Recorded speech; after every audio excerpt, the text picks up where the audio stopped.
అంబానీ అదానీల ప్రస్తావనతో లోక్సభ దద్దరిల్లింది.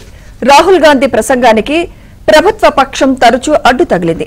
రాహుల్ తీరుపై రాజ్నాథ్, కిరణ్ రిజిజు తీవ్ర అభ్యంతరం చెప్పారు. ఆర్మీలో అగ్నిపథ్ వ్యవహారాన్ని కూడా ప్రస్తావించిన రాహుల్ గాంధీ తాము అధికారంలోకి వస్తే వ్యవస్థను మార్చేస్తామని ప్రకటించారు.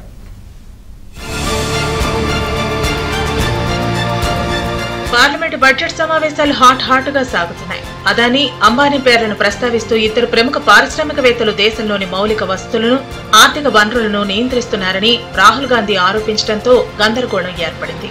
సభలో లేని వ్యాపారవేత్తల పేర్లను ప్రస్తావించడంపై స్పీకర్ ఓం బిర్లా అభ్యంతరం వ్యక్తం చేశారు. పైగా కేంద్రం నిర్మించిన చక్ర వ్యూహాన్ని ఛేదిస్తామని కూడా రాహుల్ సవాలు చేశారు.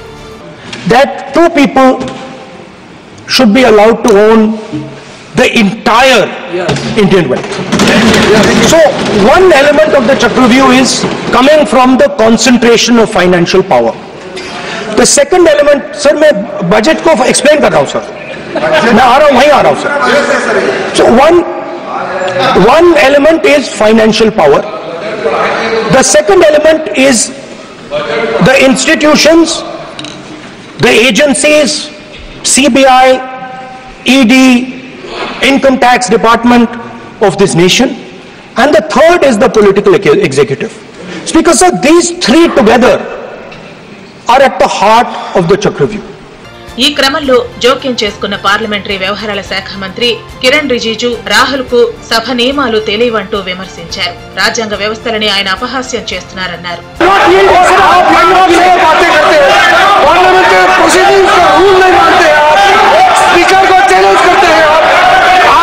नियम मालूम नहीं है. इस सदन का सदस्य होने के नाते नियम जानना जरूरी है. नेता प्रतिपक्ष को सदन का नियम के बारे में पता नहीं है. ये बहुत दुख की बात है. हम लोग जो भी इस सदन का सदस्य है नियम से चलता है. लोकसभा स्पीकर को चैलेंज करके आज सदन के नेता प्रतिपक्ष ने इस गरिमा को गिराया है. ऐसा नहीं चलता है. అగ్నివీరులను కేంద్రం మోసం చేస్తోందన్న రాహుల్ వారి పింఛను కోసం బడ్జెట్ లో రూపాయి కూడా కేటాయించలేదన్నారు. అయితే రాహుల్ గాంధీ అసత్య ఆరోపణలు చేస్తున్నారని రక్షణ మంత్రి రాజ్నాథ్ సింగ్ ప్రత్యుత్తరం ఇచ్చారు. యువతను బలి చేస్తున్నారన్న రాహుల్ ఆరోపణల్లో నిజం లేదన్నారు. బడ్జెట్ పై రాహుల్ చేసిన ప్రతి ఆరోపణకు ఆర్థిక మంత్రి నిర్మలా సీతారామన్ సమాధానమిస్తారన్నారు.